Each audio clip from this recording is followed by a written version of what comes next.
All right, where were you during 9/11. Oh, sorry. That's the wrong notes. Got it mixed up with the questions I would ask the Hamburglar if I ever met him. My bad. Let's try this again. When was the first moment that you felt like you needed to be checked into a retirement home? If you're 9 and you clicked on this video, stick with me. I promise. We'll get to the Minecraft. See, look. Follow the pretty lights. Follow the pretty lights. For me, look, I'm just gonna keep it short and sweet here on how I knew exactly how I was aging out of my youth. Chicken jockey. We all witnessed these ramen head noodle iPad babies shooting off fireworks and cage fighting each other in a movie theater for the all glorious algorithm. While some of these kids' first thoughts were, Yeah, I'm gonna top that. my first thought in that moment, well, it was, oh man, I'm feeling bad for those employees. That's kind of the moment where I knew I was getting old. It's not like I didn't understand why the chicken jockey craze existed to begin with. I obviously was a teenager once too. Ding dong ditching, throwing eggs at cars, lighting paper bags freshly loaded with some hot stinking dog steamers on fire for an unsuspecting old guy's doorstep. These types of social rebellions, they evolve. Thankfully, I'm still young enough and self-aware enough to understand that. But even when I got a slight inkling to even just buy a ticket to the Minecraft movie and cheer on to the now infamous scene, my 401k balance, it flashbanged my consciousness. And I was immediately reminded that I'm just too old for these things now. Getting older, it's kind of hard, dude. The fun that we used to have being stripped away from our meaty claws and being replaced with either a wrench or a spreadsheet. So the question is, what are some of the ways that we can handle the anxiety that comes with the everlasting battle up against Father Time? Well, reliving those moments of lighting bags of poop on fire outside of Old Man John's doorstep. The problem is that while poop arson becomes a felony after you hit the age of 18, normally those nights, they kind of just started off with a casual gaming session. Now, this is something that I can do without losing my pointless right to vote in a Completely broken system. When it comes to playing these old games, there is one specific one that calls to my soul for a duration of about 2 weeks out of every year. It calls to me like a sailor to the sea, like a monkey to a banana, like the American federal government violently overspending its defense budget up against the military-industrial complex. I wonder what game it is. It's the chicken jockey game. Look, my 2-week phase, it just came to a close, and let me tell you what, this game is hammed up, slathered in gravy, ready for a Big old goblin face once a year. You know what, let's get to it. I think it's time that we take a deep look into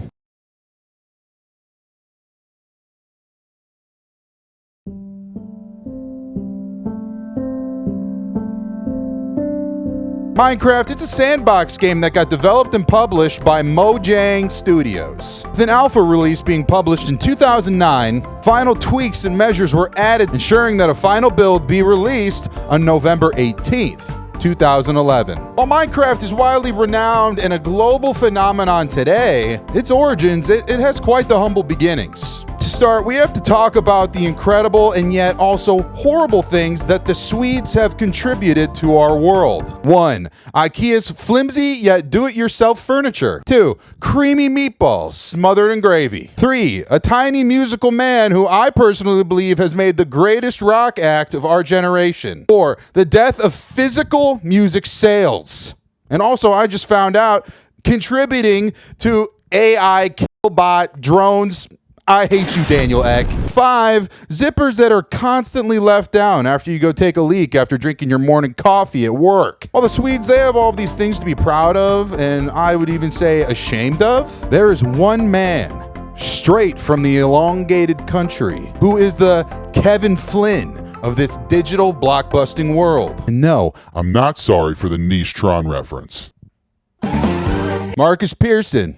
He's known as Notch. Marcus, he was a guy who worked at a few different gaming companies, and he would primarily create games that were used as like browser flash games. In his time at these companies, he learned different coding languages, and he would have these little pet projects on the side. To Marcus, there was this one game in particular that he was in love with.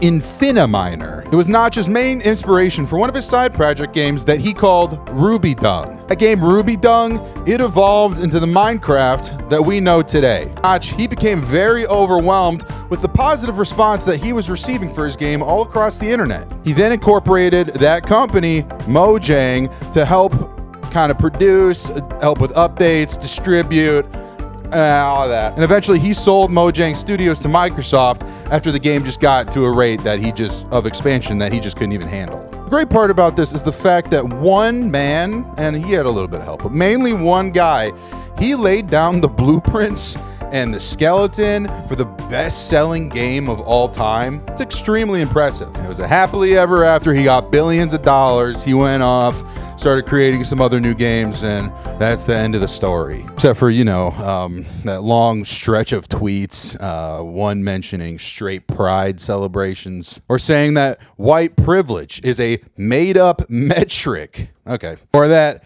Pizzagate and QAnon are real. Or even saying that supporting trans people was encouraging delusion. Who would have thought that a dude that wears a fedora and sits in front of a computer for 16 hours a day would say these things on an online public forum? Here is a live photo of Notch, J.K. Rowling, Kanye, and Elon getting together to decide what racist, sexist, transphobic, homophobic, or conspiracy-based tweet that they're going to send out today. Separate the art from the artist, the art from the artist, separate the art from the artist, separate the art. Anyway, after Minecraft's acquisition by Microsoft, this game, it was backed by a multi-million-dollar company and had all the resources possible to continue to expand upon its popularity, from these different kind of side release games to a bustling YouTube community, merchandise sales, and as we all know, a full-length feature Hollywood film. Minecraft, it has seeped its way into popular culture more than any other video game franchise out there today, except probably like Pokemon. Cut me some slack. Selling over 350 million copies worldwide. Minecraft, it's now the best-selling game of all time. Well, here's the thing.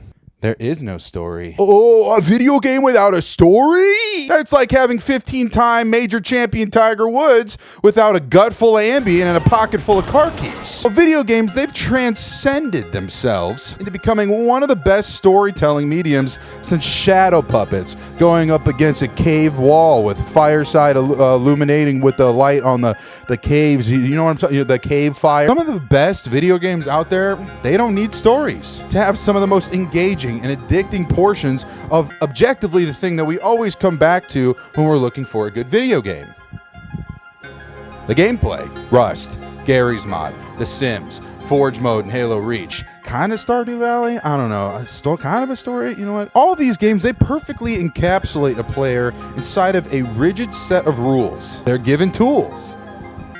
And after that, they're just allowed to run wild. So the question is, how did this storyless approach continue to bring players back to Minecraft over and over and over and over again? Well, these types of games, they're called sandbox games for a reason. When you were a kid, you were placed inside of a sandbox to play, given a rigid set of rules. Well, normally that one rule would be don't eat sand, but You already know I was eating the sand. you are given tools.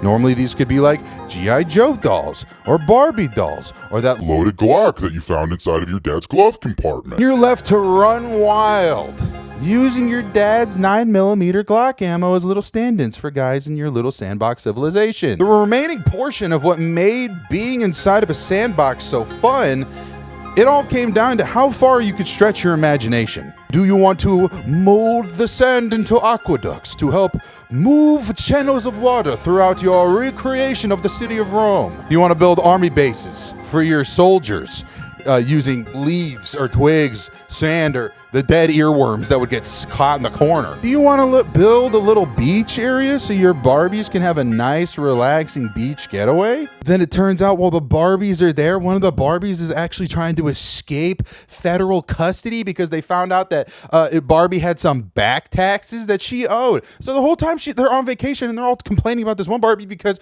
she's always looking over her shoulder, hoping that the feds aren't going to come bust her down in Cabo. But you'll be fine, Barbie. Calm down. The rules and tools of Minecraft, they're handed to you. The lack of the story here is supposed to leave a gaping hole inside of the player, leaving them with the most open-ended possibilities for a player to choose their own story. You can just be a casual mine worker who lives a worry-free life and just enjoys exploring the catacombs of this undiscovered world. You could be a large-scale farmer that industrializes his process to allow to be able to feed anyone who comes into his server. You can be a world conqueror, and you can have unpaid, involuntary employees constantly locked up in cages so they're mating with each other, and they'll be able to pop out some of those materials that you wouldn't have been able to get if you just tried to bump into them like in a village or something. The world is your oyster.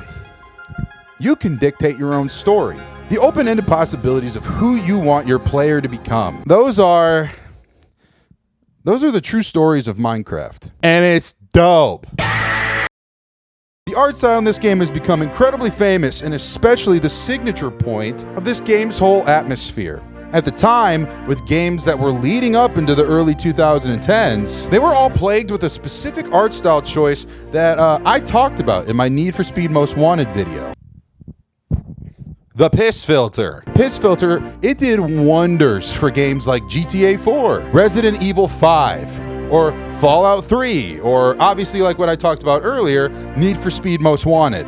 The yellow hue that was smeared all over the screen in these games truly did a fantastic job of time capsuling these experiences and harnessing the grittiness and the anger of these games. So from going to being bombarded with piss in your face like you're a Psychotic beauty influencer who thinks that it has medical healing properties. having Minecraft's bright, vibrant colors was such a breath of fresh air to any child's little tiny brain in the early 2010s, utilizing colors that would normally be seen in these natural landscapes to truly harness the feeling of a simulated reality, seeing vibrant blues in the oceans and in the sky, the perfect shade of brown for the different woods, a rich yellow for the sand, and a beautiful deep aquamarine used for the diamonds that lie underneath the Earth's surface. Minecraft's color usage is exactly like what it's like when you're trying to remember what 2016 was like in your head. For some reason back then, the sun shined brighter. It just felt like the grass was greener. What happened? Anyway, the warm, welcoming, and vibrant environment of Minecraft made it an appealing option to anyone of any age to get sucked into this game. And outside of the color usage, there's an elephant here made exclusively out of cubes in the room that just can't be ignored when we're talking about the art style. It's cubes. The entire world is made out of cubes. The trees, cubes. The cows, cubes. Your pickaxe, little cubes. The villager that you keep trapped in a dungeon 400 blocks underneath your base so you can feel a little bit of strength and power and the uncertainty of this godforsaken world. Also cubes. The thing about the cubes that makes them a variety of different things is the way that they are textured to represent different pieces and materials that you may need throughout your gameplay experience, like wood, cobblestone, dirt. The texture of every single object made in Minecraft utilizes a pixel art style. The pixelation on the items, it really helps capture the essence of those older 8 and 16-bit games, like Mario or Sonic, or that one. But taking this old school pixel art style and wrapping it around a 3D environment, it creates an entire new environment for players to enjoy. But what specifically about this art style makes it so dope? The low quality pixel art style here is normally associated with more of a low stimulus environment for players. In reality, our entire attention spans have just been completely captured and sold to giant tech companies for their addictive nature and constant stimulus. The constant advertising. Remember the 9-year-old retention corner? The ability to constantly scroll through short form videos that literally never have a finish line. Just like the chicken jockey trend, our entire world, it has been captured and held hostage by the almighty algorithm. And look, that's most likely the reason why you're here with me right now, while you're eating your dinner, or crapping on company time while you're watching me talk about the psychology of a knockoff Lego video game. And hopefully in this moment, I'm providing you a little more value than like a short form clip of one of the biggest podcasters in the world having a 9-year-old on who's famous for making silly, goofy little faces. The Rizzler, look, if you're watching this, I'm sorry you caught a stray. Can we please just be real with ourselves for a minute here? This constant stimulus is turning our brains into mashed potatoes with a nice smooth poop gravy on top of them. After feeling this brain drain of watching these stupid political outrage clips, or this stupid AI generated nonsense, or clips of the dumbest people you've ever seen in your entire life think that they're smart because they're standing in front of a microphone. The problem is that while poop, and that includes me, the yearning to just want to be placed inside of a relaxing environment, it comes naturally to anybody who's stuck in this algorithmic loop. That gut feeling that you get when you look around and you realize this nonsense world that we live in, it could be abandoned at a moment's notice. Revert back to prehistoric times, where money didn't exist, or corporations don't exist, or bills don't exist. It's just your pickaxe, gut full of manifest destiny, and a gut full of that rotten zombie flesh that you just always forget will poison you, and you eat it on accident when you have nothing else in your inventory. And outside of this iconic art style that Minecraft itself offers, we also have to talk about the different worlds here that can be generated. Every time you generate a world, it's like spinning the wheel of fortune, but instead of you get the rush and feeling of unpredictability from different worlds that could be littered with oceanography, or even like a dense forest landscape, or a desert terrain, or mountains that tower over anybody that spawns in their way. Most of these worlds, they do have a combination of all 3 or however many I said of those biome aspects, but some, they can just be desolate. That's the dice that you roll when you take on Minecraft. The combination of different art styles with pixelated effects, a completely cubic world, the freedom and the absolute yearning to escape this world of constant neurological stimulation, the randomization of the biomes that could be thrown into an unpredictable world. All those things combined, that's what makes the art style and the worlds incredibly dope.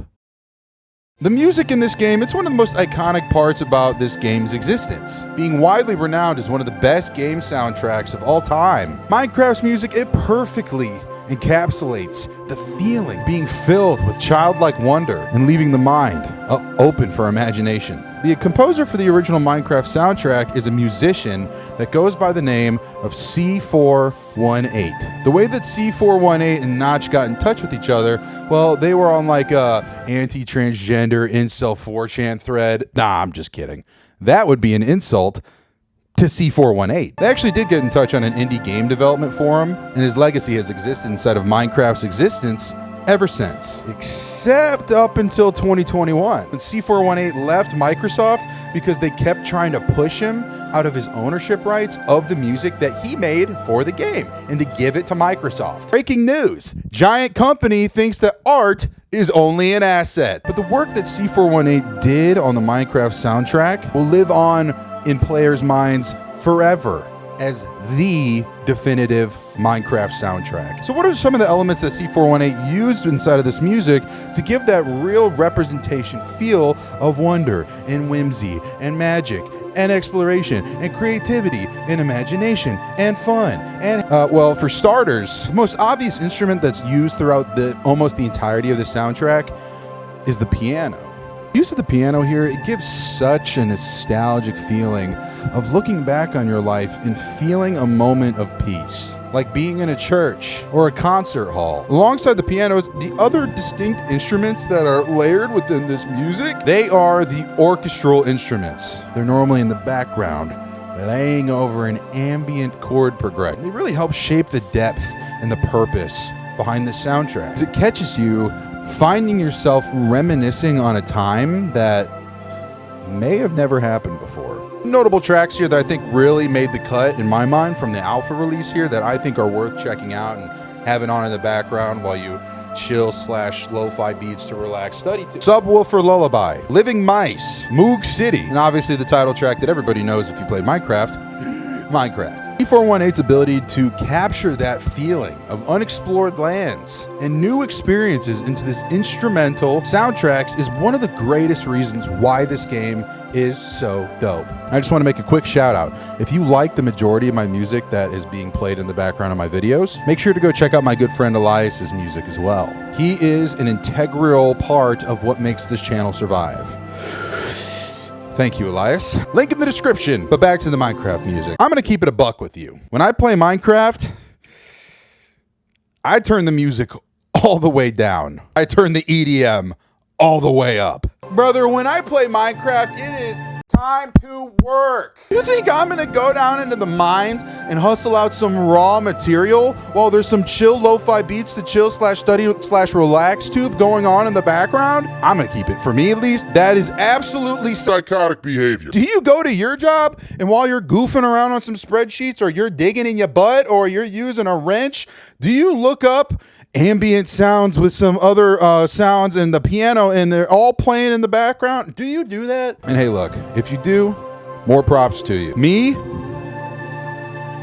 I need to absolutely Dial my brain in. This may or may not have something to do with the situation that I kind of got thrown into when I was playing Minecraft for the first time as a child. Mind you, this was in 2012 when Spotify was still in a fresh infancy within the United States. And having any access to real accessible music at your fingertips was kind of impossible besides YouTube, or if any of my real old heads out there, Vivo. So when I'm 12 and there's the combination of Spotify, my parents' desktop computer in our dining room having its fan run at the speed of a jet turbine, and Bangarang by Skrillex or Ghosts and Stuff by Deadmau5 playing in the background on these blown out Logitech speakers, I was exactly what would be on the vision board of any 1800s business mogul. A child in the mines who was actually happy to be there. Dude, we cannot pretend like Minecraft and Dubstep didn't pair with each other like Billionaires and private islands. But if you're looking for a chill lo-fi experience to help you get through these grassy terrains, C418 soundtrack, it is absolutely the cherry on top of what helped shape this entire Minecraft experience together to be dope. The gameplay of Minecraft at its core, it's actually relatively simple. You need to survive.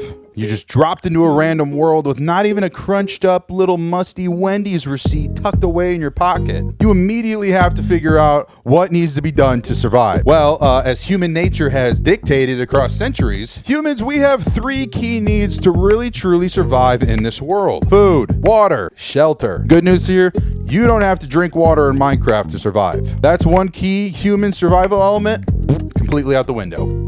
Food and shelter, though, well, those two objectives should be just as important to you as putting America into trillions of dollars more debt is to To make sure that these two goals are achieved, you have 4 different gameplay options here that can dictate your fate. You can move in all cardinal directions. Oh, I'm busting it down. Squat, jump, and close your eyes real hard and pretend like you're Tom Hanks in the Polar Express.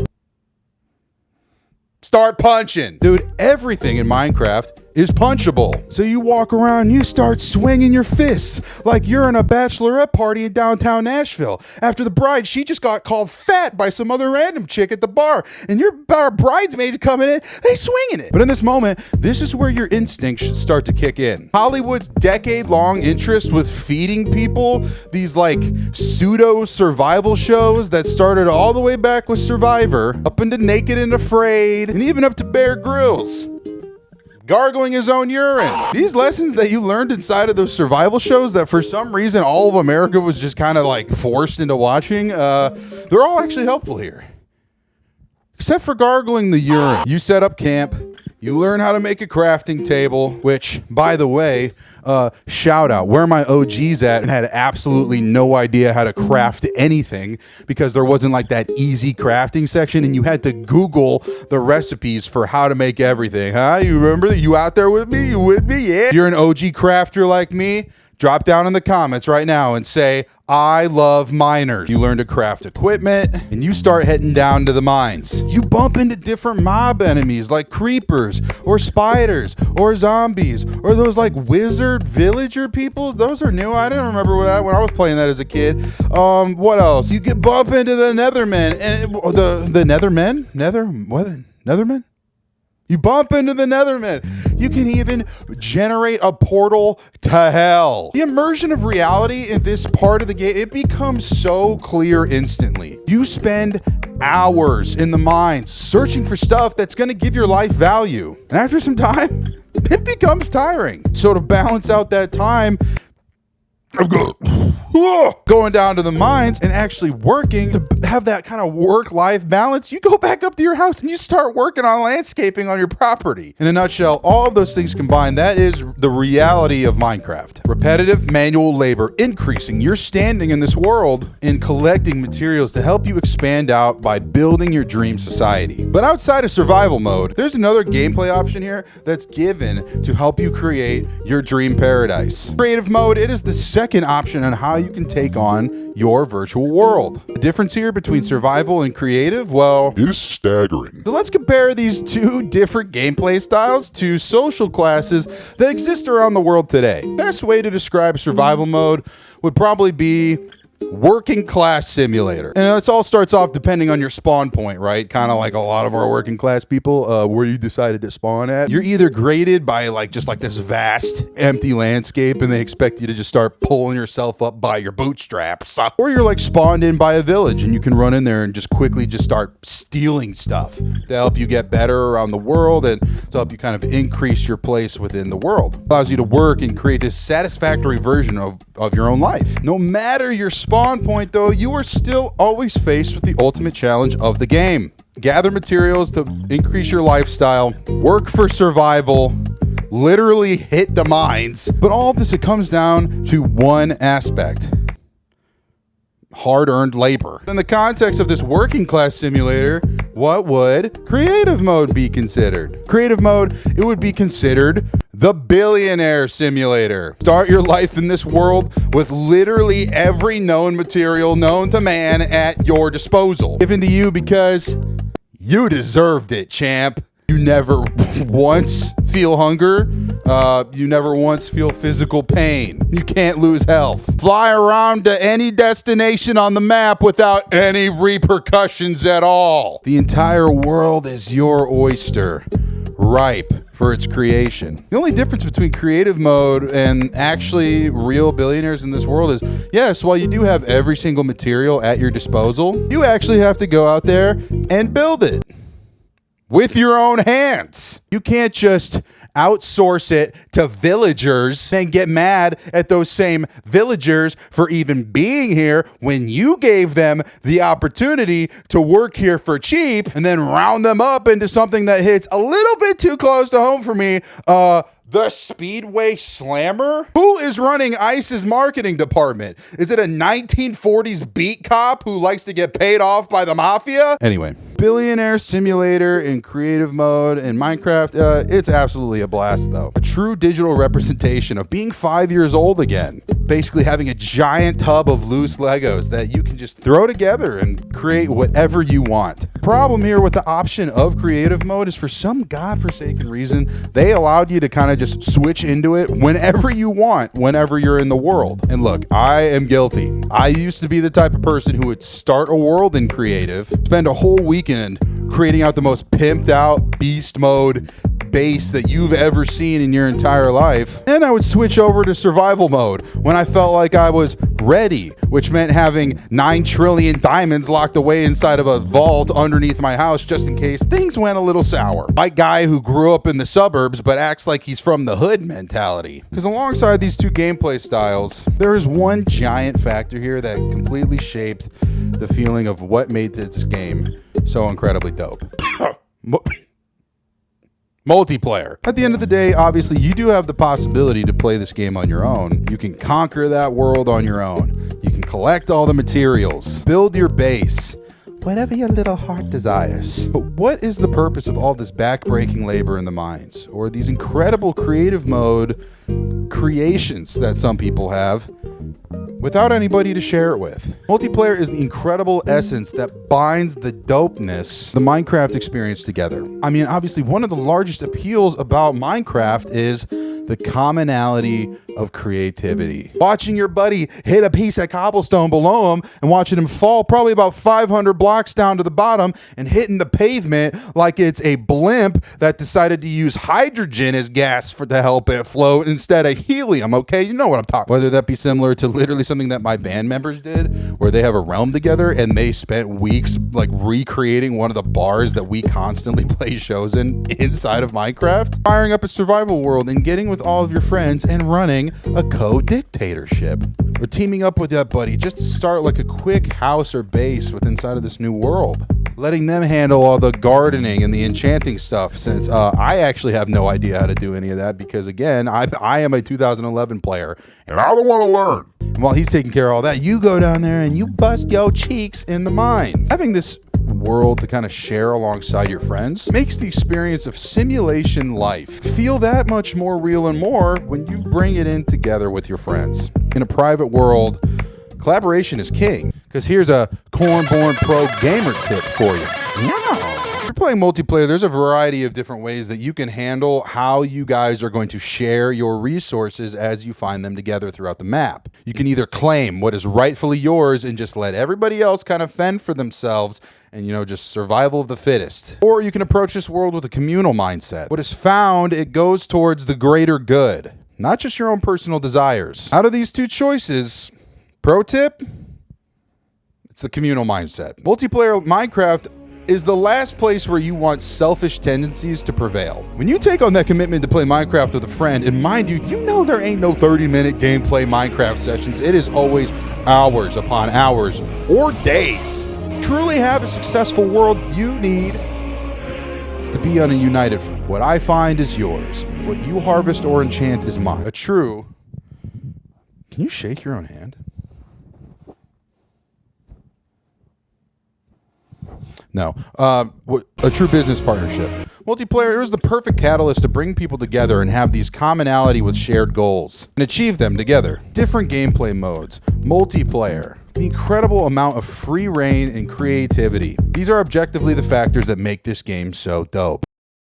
While the open-endedness, the ability to choose your own path, storyless approach to this game, it brings the player a lot of freedom. It is also inevitably the reason for its own demise when it comes to constant gameplay interactivity. Because in the grand scheme of things, the things that make life, hobbies, careers, families, challenges, so fun and worth experiencing is one major factor that makes all of those things feel so obtainable. The finish line, retirement, finishing a Lego set, working up the corporate ladder to become CEO or whatever you want to do, bringing the amount of children into this world that you desire, literally the actual act of running over the finish line in a 5K. These factors are the reason why we obtain such hardships and journey towards a brighter tomorrow, the inevitable end, the obtainable goal. Problem here with Minecraft is while it disguises itself as an escape, it eventually ends up becoming the very thing that we are trying to escape. Mundane, repetitive, manual labor. But without the finish line, there will never be a moment where I feel like I have enough diamonds, or that I feel like I've added enough extensions or pool or bathhouses onto my base, or even to the point where my farm has enough material to feed 15 billion people. Maybe this is just human nature seeping down into the psychology of a video game, giving me direct access to the infinite feedback loop of greed and pride. The problem is with Minecraft is that I will never be able to rest and watch the sunrise over a grateful universe. Because that universe, it can be abandoned, placed with a new seed at the click of a button. The endless thirst for perfection and consumption is not something that the human mind was made to entertain for even days or weeks or years at a time. Like everything else, like your goals, like the career, like the family, there's got to be an end to it at some point. And this is the exact reason why the 2-week Minecraft phase That's why it exists for so many players. What is the psychological reason why, when that exact 2-week mark hits, we lose interest? It's due to the overstimulation and the constant facade of goal chasing, with no end in sight. Goal after building your initial base and maybe armor construction and tools is just to harvest materials eternally and shape the world to your liking eternally. But once that world gets complete, what's next? Another world? What point does it become enough to satisfy? That's the issue here. It will never be enough. To those of you who feel anger or feel sadness that you abandon your world without any intention of returning to it until the next digital moon cycle, your feeling of despair here, that's kind of the whole point. You should feel the need to move on to something else. A new game, a new hobby, a new adventure, because objectively, those true hobbies will bring you true satisfaction. All right, look. The combination of a storyless game, an incredible art style that comes down with a very low stimulation experience, the incredible music that plays in the background by C418, or blaring a bunch of dubstep like a real one, gameplay experience of being able to create whatever you want or create a situation for yourself to build what you want, constant search for items is just unobtainable. Well, combination of all of those things, that's what makes this game so incredibly dope. All right, you got to play Minecraft. And if you haven't played Minecraft, I'm going to assume that you're either over 35 or Amish. Before you say, oh, Corn, I don't have any equipment to play Minecraft on. Yo, this game has been ported to literally every technological device that you could ever imagine. Every Xbox since the Xbox 360. Every PlayStation since the PlayStation 4. It was on the 3DS and now it's on the Switch. It can run on literally any computer that you can picture, ranging from the Chromebooks that the broccoli heads get in high school and they find themselves sticking the paper clips into and watching them catch on fire, all the way up to a gaming PC that could literally calculate a moon landing. Any mobile phone, any tablet. There was literally an Apple TV port of this game. You have absolutely zero reason not to check out this game again. I just checked your calendar. I'm in your walls eating your copper wire, and it looks like your 2-week run is about to start. What was your favorite way to rebel when you were a teenager? What music or playlist do you blare while you're deep in the mines? Have you been brainwashed by Hollywood enough to know what you would do if you were placed inside of a survival situation? Let me know in the comments. And as always, this channel was made to promote my band. Yeah, go check out our debut album, Destiny Conquer, right now. Look how strong I am. All right, before we go, I'm being serious. Where were you on 9/11? Okay, I'm just kidding. All right, this is it. Thanks for stopping by, guys. This is Cornborn. What's up? Hey, I'm going to make this super quick.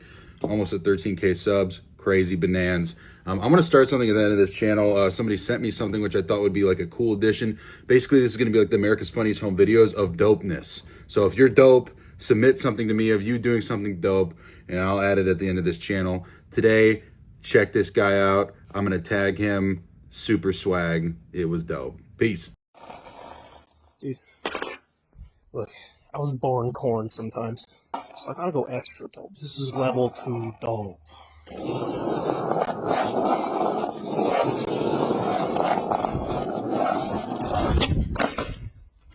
Oh my god, I almost landed that primo. I'm signing out.